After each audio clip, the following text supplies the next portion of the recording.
আমরা এবার ফটোশপের কিছু ফোকাস টুল নিয়ে কাজ করব এবং এর ব্যবহার প্রক্রিয়া সম্পর্কে জানব। ফটোশপে টুলবারে আমরা কিছু ফোকাস টুল খুঁজে পাব।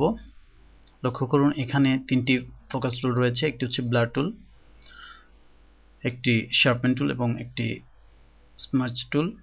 আমরা প্রথমেই ব্লার টুলের ব্যবহার দেখব। আমরা ব্লার টুলটি নির্বাচন করছি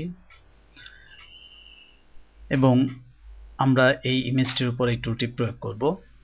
ব্লার টুল মূলত কোনো একটি ইনফরমেশনকে ব্লার করার মাধ্যমে অনেকটা স্মুথ করে দেয়। অর্থাৎ লক্ষ্য করুন এখানে অনেকগুলো এই সোফাটিতে যে পিক্সেলগুলো রয়েছে, এই পিক্সেলগুলোর উপর আমি যখন এই ব্লার টুল প্রয়োগ করছি তখন এটি অনেকটা স্মুথ হয়ে গেছে, অনেকটা মিশে যাওয়ার মতো অবস্থা হয়েছে। এখানে একটি পিক্সেল আরেকটি পিক্সেলের সাথে ব্লার হলে যে ইফেক্টটি মূলত হয়।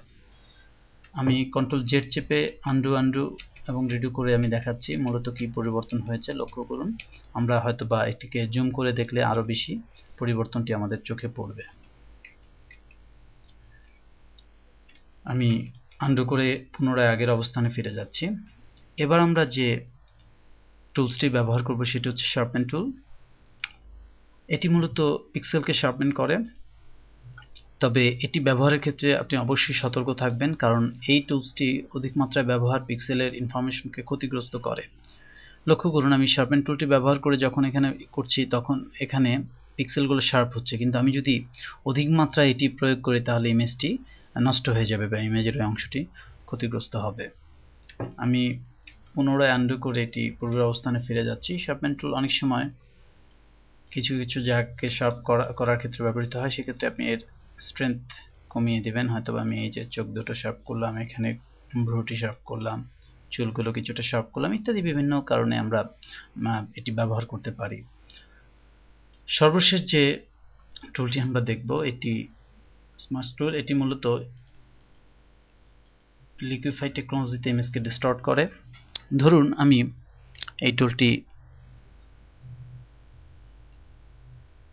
ব্যবহার করতে চাচ্ছি এই ইমেজের, আমি এটিকে ছোট করে নিচ্ছি।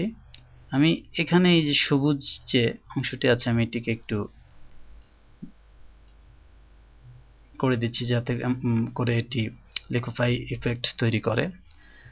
এটি আমরা অন্যান্য অংশেও করতে পারি, কিন্তু এটি মূলত ইমেজকে ডিস্টর্ট করে।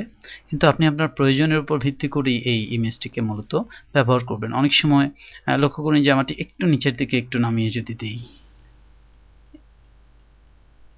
এইভাবে করে আমরা আসলে এই টুলসটি ব্যবহার করতে পারি এবং ইমেজকে আমাদের প্রয়োজন অনুযায়ী তৈরি করে নিতে পারি।